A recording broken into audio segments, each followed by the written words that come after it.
You take it a strap. I'm strapped up. What's happening? What was that about? Let's make the fight happen.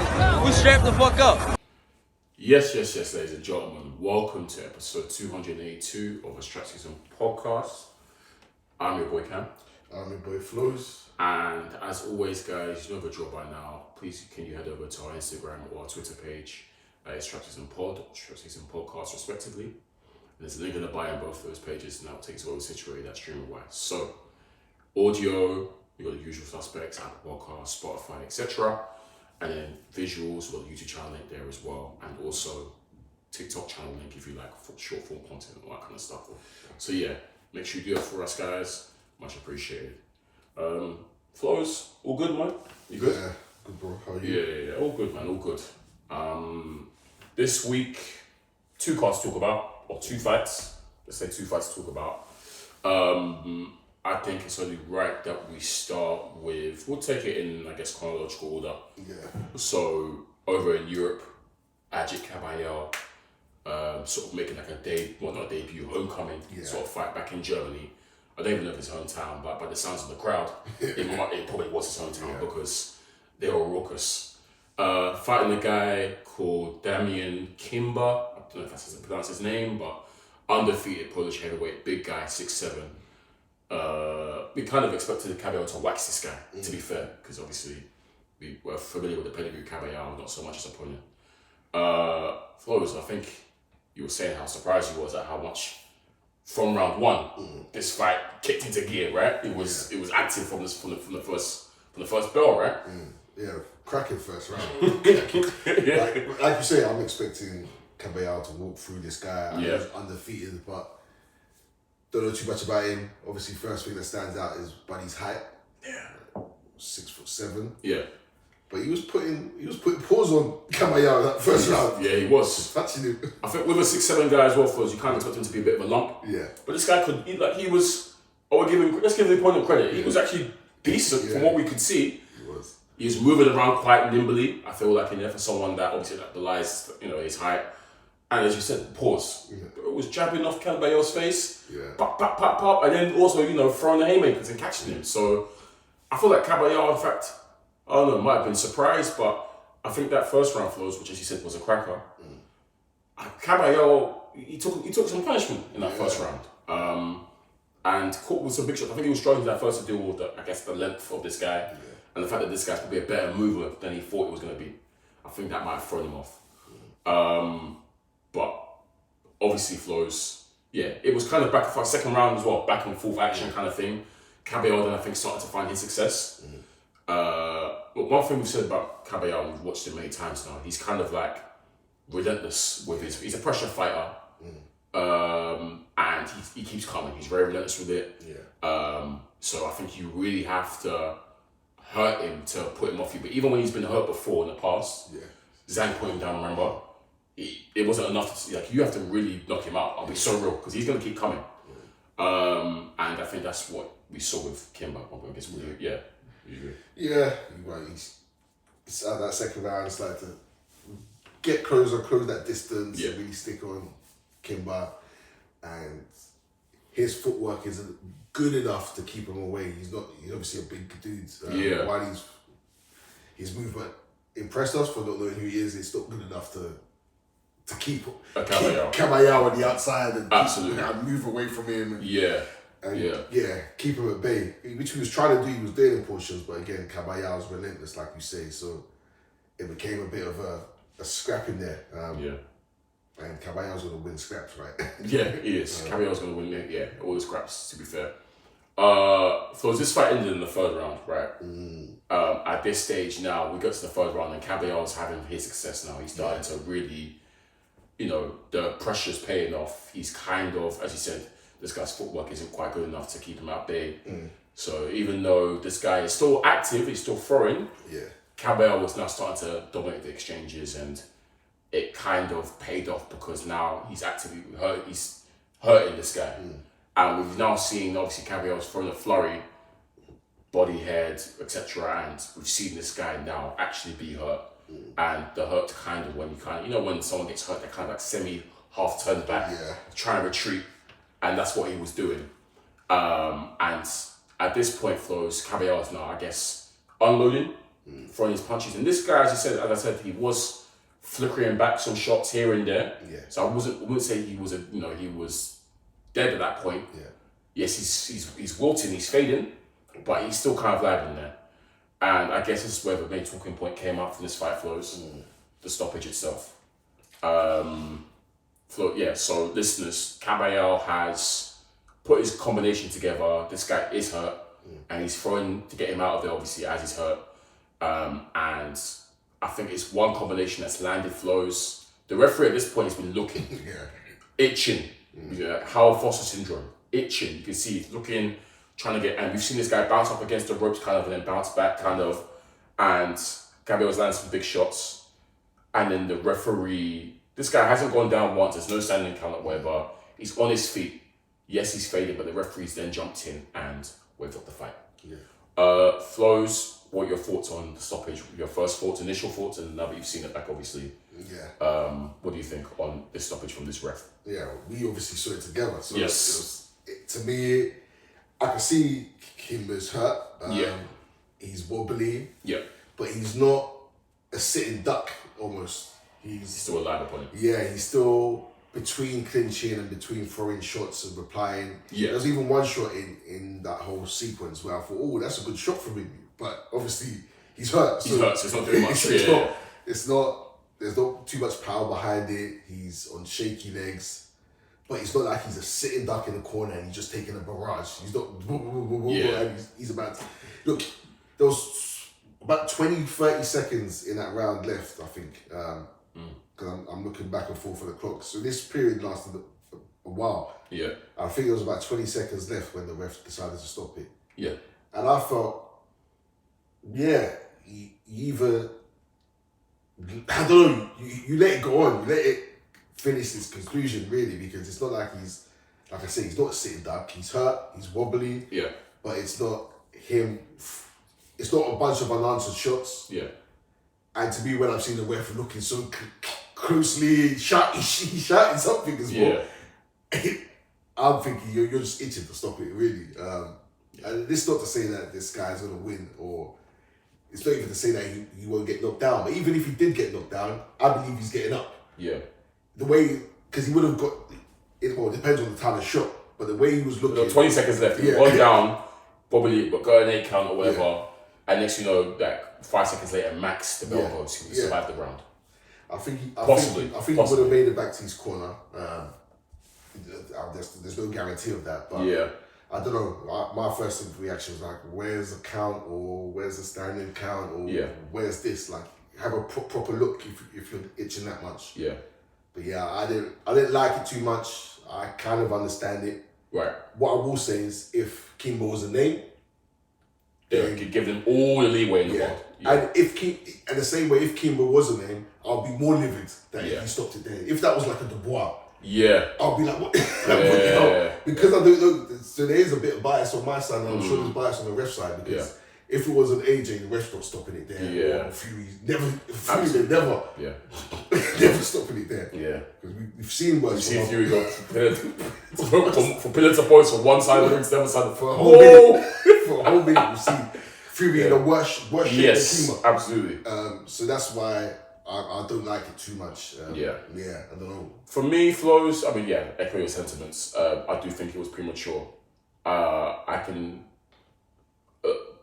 you can kind of see why the referee obviously was looking, and Kabayel probably would have gone on to, maybe not that round, but at some point in the fight, probably gone on to, like I said, he was in the ascendancy. He was starting to trouble this guy with his pressure. Probably got this guy out of there at some point in this fight. Yeah.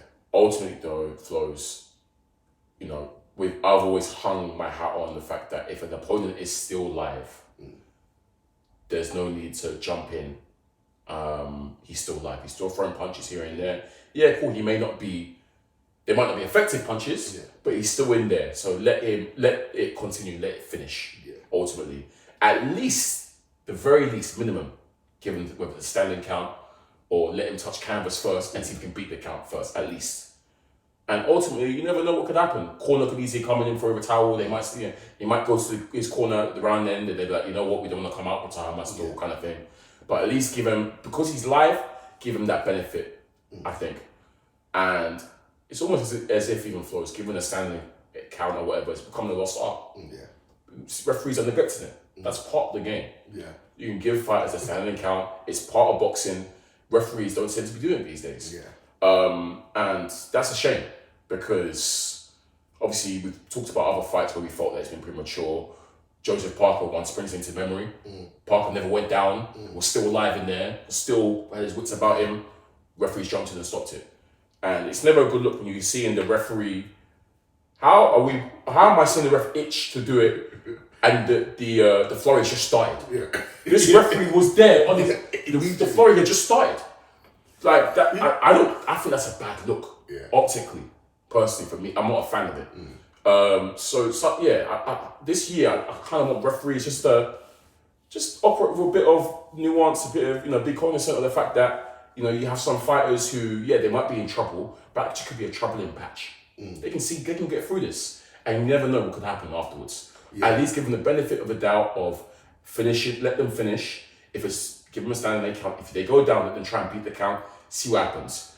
But I think jumping in so prematurely just leaves a bad taste. So, you know what I mean? So that's the way I look at it. Again, it's different. If the opponent wasn't live, please, by all means, jump in ASAP.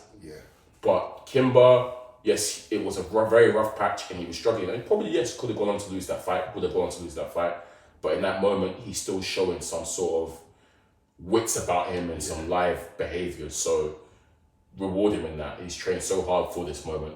Give him that opportunity. Look, as well, we've seen fighters recover, get to their corner and come back the next round, and they've shaken off and they stick on. The guy you just mentioned, Tyson Fury. One of the best powers of recovery I've ever seen. Amazing powers of recovery. As you said, we've seen him go from blah, blah, blah. Wilder, for example, when he went down, a lot of refs, we even said Fury's lucky, a lot of refs. Again, he benefited from being a name. Because Knyba, if that was him, they're waving off. But they allowed Fury to get up, beat the count, and what did he do? He went and put one of the best rounds of his career. So you never know what could happen. Look, again, we've said this many times, hometown fighter, his return, his homecoming. I think it was a British ref, to be honest, but maybe that's why they got damn. Because, but anyway, I expect Kabayel to have won regardless. He would have won regardless, for sure. Just a bit of an early stoppage is how I see it. I ain't going to be too mad at it because, once again, I don't know. Again, insignificant name. If it was on the undercard, I wouldn't care at all. But it was the main event. He's earned it to be there. I don't know. Anyway. Kabayel Flowz, before we wrap up his segment. Obviously got that nice win in front of his home crowd fans. Obviously we know about Kabayel as a name, where he's gotten to now, done very well for himself. Any ideas on who you might want to see him face next? If there's anyone particularly, you mentioned Dubois, just in passing. Could be a fight we could see. Wardley's there. Obviously, Wardley's a champ now. Can't forget. So Wardley. Obviously, Usyk will be discussed, etc. Do you have a preference, or do you feel like he deserves a shot at one of these names? I personally feel like Dubois or Wardley, definitely these are guys that he can take a shot at. But what about you? Do you have any sort of preference? I'll say Hrgović. Hrgović was there. Hrgović said he destroys him. I think he said Hrgović has talked a lot, and Hrgović. I can't lie. I don't know if you want those problems. I can't lie. Deontay Wilder, I'd like to see. Pretty good there with Wilder. I don't mind that. But obviously, Wilder versus Usyk seems to be potentially happening. So they both had the question. But look, Wardley versus Kabayel could be a cracker. Oh yeah, we know that. A real cracker. So I think, stylistically, that probably the best one. Someone's getting stopped. So, And we know Wardley's going to go through help. And then activate. But the thing we've seen, Kabayel can go down. We've seen it. So, yeah. Dubois as well. I like the time. Yeah, look, there's options in heavyweight nowadays, which is good. He's in that mix though of guys, challengers and champs. I guess that's the sort of crop. I guess he's in that mix comfortably. I think. Yeah, he's earned his right to be there. Off the back of the last 2 years as well, done very, very well. Beat everyone they put in front of him. Nice little knockout streak he's got going on as well. Hard night's work, Kabayel. Hard night's work for sure. But cool. Flowz. Let's talk about Dalton Smith. Once again, we were right on this pod. Dalton Smith, when we get to December this year, we're going to talk about graduations and whatnot because he has indeed graduated, Flowz. We predicted it. We said, look, Dalton's become champion in a couple of weeks. Yeah. We knew it was going to happen. UK has a new world champion at 140 pound. Dalton Smith was able to defeat and stop, actually, Superior Matias in the 5th round, I believe. So happy for Dalton, cracking performance against the guy obviously that we've been talking about for what, 3 years? 3 years now. We see Sharingan activate, bro. But Flowz, let's talk about the fight, man. Cracking fight. Yeah. I think we did kind of expect Dalton. We said he can knock him out, and I'm not be surprised if he knocks him out. And the win didn't surprise us, Flowz, at all. But for me, Flowz, the way he did it, I was surprised. Yeah. I expected Dalton Smith to fight, lean on his boxing. Being a superior boxer, superior Matias, box behind the jab, boxing move and whatnot. And it's so funny because you watch the first round of that fight, Flowz. We watched this fight together again. We watched that first round of that fight and we thought, see? Because exactly what we thought the game plan was going to be. Because that first round, Flowz, he killed Matias, treated him, boxed the move. I know he was killing you. His defense was he was just standing there, walking forward, standing there. No head movement. Nothing. No guard up. Just eating shots. I'm like, yeah, this is what you're gonna do. And then Flowz, we kind of see Matias. I think this happened for like the first 2 rounds, basically. But then from the 3rd round, Matias actually starts to activate. We know what type of fighter Matias is. Your hard-nosed pressure fighter will come all night if you allow him to. We said that, yes, he's a hard night's work if you're not prepared. But if you're a good enough boxer, you can box range around this guy and you can beat him. And that's what we expected Dalton Smith to do. But I was surprised to see Dalton Smith actually sort of get dragged into a slugfest. From round 3 onwards, Flowz, this fight was a cracker. 3, 4, 5, cracking fight. Yeah. Back and forth, machine for machine. These two were standing in front of each other, inside, just throwing hands. And it was phone box stuff kind of thing. Like, you throw, I throw. You touch me, I touch you kind of thing. And I'm there thinking, bro, you don't have to fight this way, Dalton. You don't have to fight this way. Even commentary was saying he doesn't have to fight. This is not his style. It's not his game plan. Yeah.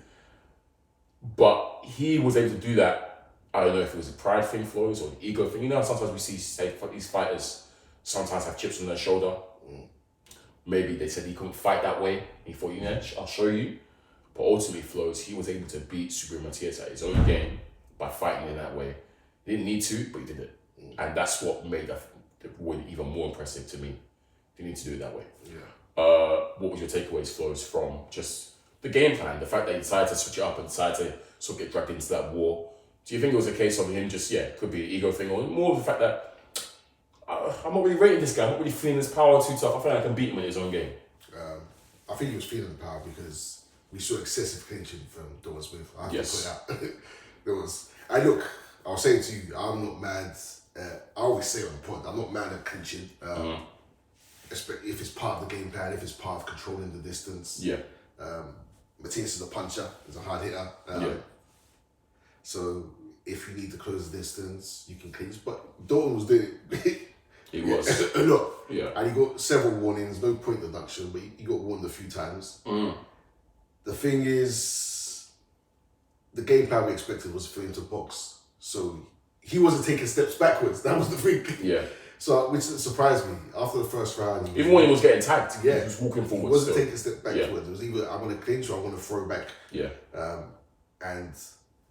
That surprised me. I think it was an ego thing, maybe the occasion. Pride. I'm in the fight now, so let's get it kind of thing. We're here now kind of thing. We're fighting, man. crowd were booing and pushing. They weren't pro. They weren't for him really. So Neither was the commentary. Yeah. So I think he was just in the fire, like, look, let's do it. I can catch this guy. He's defensively not as sharp as me. Yeah. He's thinking as well. Yeah. Because I'm the one who's going to clinch and want his work. I'm the one who's going to bob and weave. Yeah. He's going to stand there, so I can hit him. Yeah. So why not hit him? I want to land more than him. I think that's starts to get in his head. Yeah. And I think he was winning the rounds, to be honest, with all these, even though it was close. Yeah. And Matias is landing on him. He's landing on Matias. And then buzzing each other. I think this is going to say they're both buzzing each other as well, yeah. I think he's outlanding Matias here, and again, Matias' defense was non-existent. What defense, bro? I think that gave him encouragement and courage, and ultimately, I mean, we've seen now in the fifth Flowz, this after 3 rounds of back and forth action, to be honest, them buzzing each other, both of them not really taking a step back. Yeah. Finally, one of Dalton's flurries get to Matias and hurt him cleanly, stuns him, and then he drops him off the back of that. We've seen Matias now, he's kind of like on his back, sort of starfish kind of thing. He's gotten up, beating the count. But obviously, as the referee's saying, come forward to me, whatever, he's kind of like rocked back and lost his footing because obviously his legs haven't come back. And that's when the referee decided to wave it off. Yeah. Again, the question marks on whether, should the ref waved it off? I'm not mad at this one, to be honest, Flowz, because I think, yes, the ref could have let it carry on because, cool, it was just a little stumble back. But when you see that, such a violent jerk back, which it kind of was, the referee's thinking, boy, your legs are finished. If I let this guy go at you now, you're gone. So I can understand why the referee didn't allow it to continue, and Matias himself was livid. It is what it is, but I think Dalton was obviously we had him up on the cards anyways, up until that point. Very good value for that win, Flowz. He showed balls, showed heart, showed grit, determination, all those buzzwords that you want to use. He showed all of that, bro. Yeah. And clearly can show that, cool, I can, I might be a boxer puncher first, but if you want me in a fire to tough it out, I can do that as well. Yeah. And Matias is probably one of the toughest guys to do that with, because that's what he does. Yeah. That's all Matias. Matias fights one way, and he will never change. One way only. And Flowz, we got to talk about it, Flowz. You know this boogeyman tag that fans like to throw at fighters. Yeah. So many fake boogeymen we've seen exposed. And I don't hate Matias. I don't want to beat him, but he's one of them. Yeah. Because 2 years ago, Flowz, you mentioned Matias' name. A lot of people were like, oh, scary Matias, blah blah. Yeah. Like, people love to overhype and overgas certain people. Okay, cool. He made a couple guys quit in their stool. They're calling him no Matias and whatnot. Yeah. But ultimately, we called it out last week. Every time he's fought someone competent, like seriously competent, Flowz, he's kind of fallen short. Yeah. That's the thing. I remember a few years back when before Parra beat him, I said Parra could beat him. Yeah, you did. I remember Parra could beat him. I know a very few select boxing heads were saying that they fancy Parra for that fight. But, like, you expect Matias to win, but Parra's a competent boxer, looks good, impressed me. Yeah. And I believe he could do it. Yeah. And it's, again, this boogeyman tag that's been around. And look, I'm gonna blame the Americans for this one. It is the Americans. I'm gonna blame them. Yeah. Actually, to be fair, some British fans as well. It's mainly Americans, but it's mainly Americans who gave them that tag. So I want to pre their reaction now. Actually, I'm not fully pre it because you guys gave him this tag. He's obviously lost since then. Yeah. He's had a controversial win against Quay.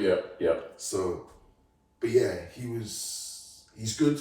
But look at that. Matias is no scrub. He's a good fighter. He's a tough guy. He's a tough guy to beat. But boogeyman tag's got to stop. And obviously, there's quite, obviously the whole Osterine thing as well. Like he pops as well, which that knocks him down even more. Yeah, that's damning as well. Yeah.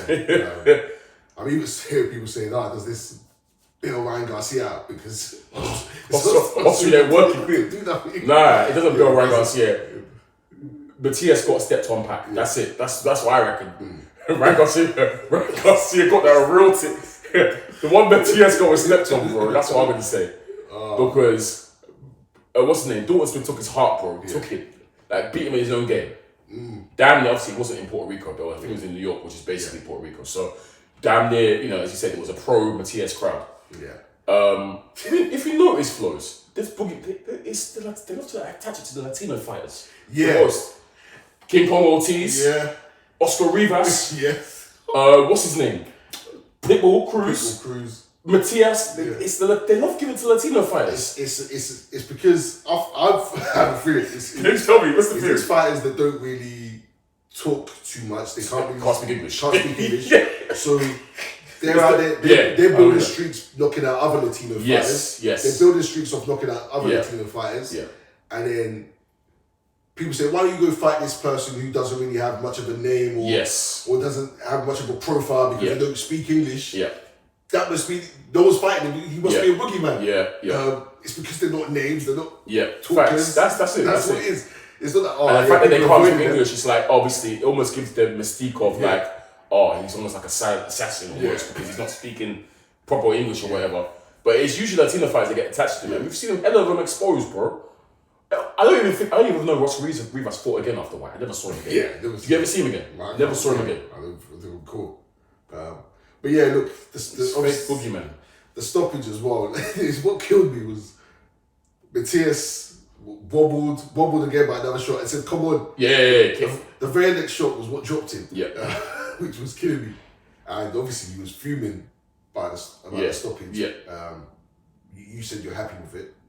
I think the referee could allow it to continue. Yeah, okay, but I can see why, and I think it was justified for him to stop it based off that. Yeah. We see it all the time, Flowz. When you tell the fighter to come forward and the way he stumbled back, referees are gonna want to say, "Oh wow, okay, ooh, yeah." Do you know what I mean? So no, you know what I mean? So that's what that guy did. He went, no. Yeah. So what about you? Were you not happy with it? No, I mean, again, when you've been watching boxing a long time. Yeah.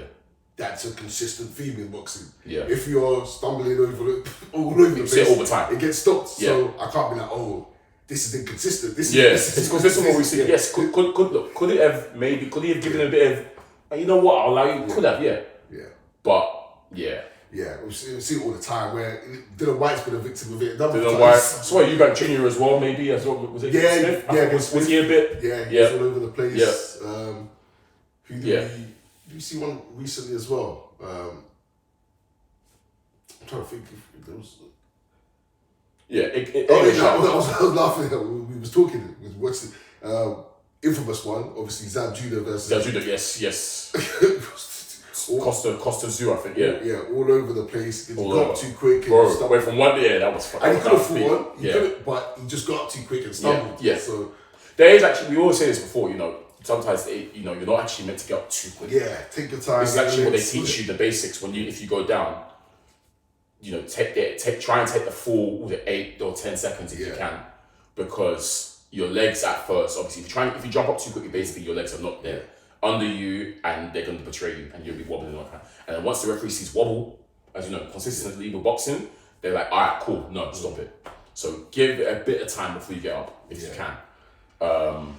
Matias was up pretty. See, he didn't get up too quickly. He was there chilling for a bit, and then he got up. But again, I guess the quality of the shot, he just wasn't there. That's it. That's what it is, and his legs weren't there. So simple. Flowz, you mentioned to me you saw some of the reaction, I guess, from some of the other guys who've been in 140 pounds or currently 140 pounds. Yeah. I did see Lamont Roach giving props to Dalton, but that's what I saw. I haven't seen the rest. I saw Devin Haney. See one thing about that? I know, and I think when you mentioned Devin Haney, I know he's attacking someone. Scathing attack on the nigga Matias. Yeah, it was killing Matias for that performance. Africa tweeted as well. I think killing him with that performance. This new vocal version of I love it, man. I love it, man. I'm liking that Africa's in the mix now. Yeah. Obviously he's champ as well. Yeah, he is champ. Yeah. So and it's funny because they've been all saying that he's been ducking Matias and he's just scared of him, blah blah. Yeah. So I'm not surprised he's jumped in and said, this guy's trash. So look, Dalton Smith, welcome to the big leagues, right? Big time, baby. Yeah, big time. Congrats. No stepping back. Well done. We believed in you. Yeah. But there's no going back now because there's some. So obviously, he's in a division full of killers. Amazing, probably one of the best divisions of boxing, as we said many times. Yeah. But obviously, we know that there's stuff at home we can to take care of as well. Yeah, that's the easy route at the minute. Adam Azim, to be fair, because those other guys probably ahead of Azim. In fact, they are. Gary Russell. Yeah, Antoine Russell, Africa, winner of T.O. Shakur. Go fight Azim, man. Do you think Azim, would you want Azim to get... Because I don't even know if Azim is having one of these minor interim belts or whatever. Do you think Azim needs another fight or two? Or do you think they should get that back in? He's got a fight lined up. He has got a fight lined up. Is it Barinch he's fighting? Or? Is it Ooh. Let me check. It's a decent opponent. I can check right now. Give me 2 seconds. Yeah, Azim's got a decent fight coming up. So no, it says Lemos. Oh, Lemos, yeah. Okay, Lemos, we know Lemos very well. Yeah. Keyshawn treated him, right? Yep. That's the guy Africa struggled with. Yeah. But Keyshawn then cooked him. Yeah. Yeah, so tough fight. That's a good fight. That's a good fight. Yeah, we're gonna see what you're about. So if he comes through that, then you gotta just see it there and then really. Yeah, it can't look. I think it might be dangerous to put Azim into that fight right now if you're on his side. Because and we don't bet you on board. because you can build up Azim a bit more. Yeah. Okay. While Dalton's more experienced, Azim's probably got the, I don't want to say bigger name, but he's got more of the crowd behind him. Yeah. He's been built up to have a crowd behind him. He's been almost like the main man in that roster. He's seen as more exciting as well. Yeah. So he's got that. So you could be more strategic with him. Right. Whereas Dalton, it serves him better now to get Azim out of the way and snatch his chain. Yeah.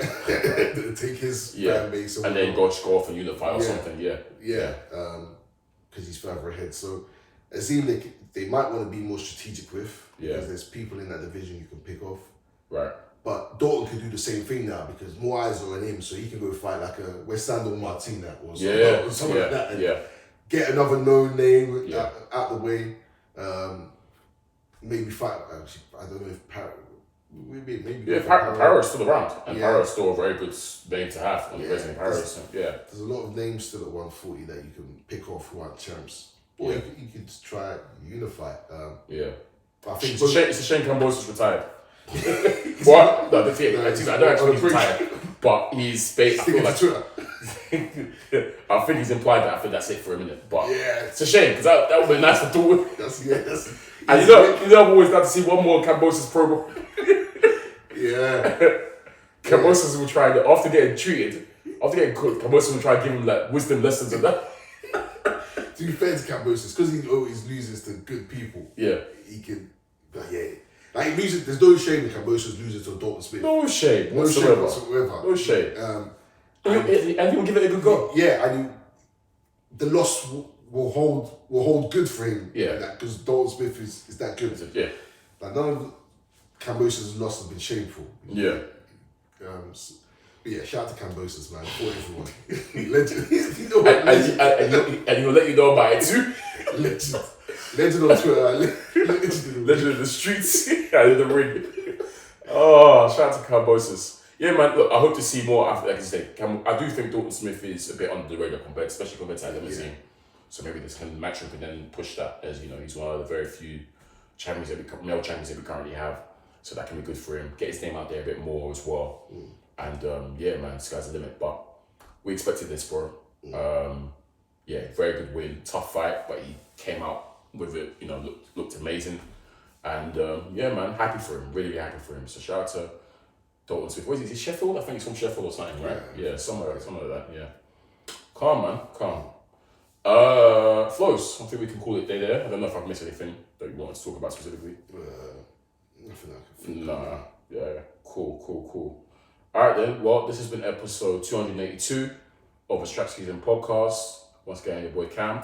I'm your boy Flowz. And as always, guys, you know where to find us on the streaming platforms. Peace. You take it a strap. I'm strapped up. What was that about? Let's make the fight happen. We strapped the fuck up.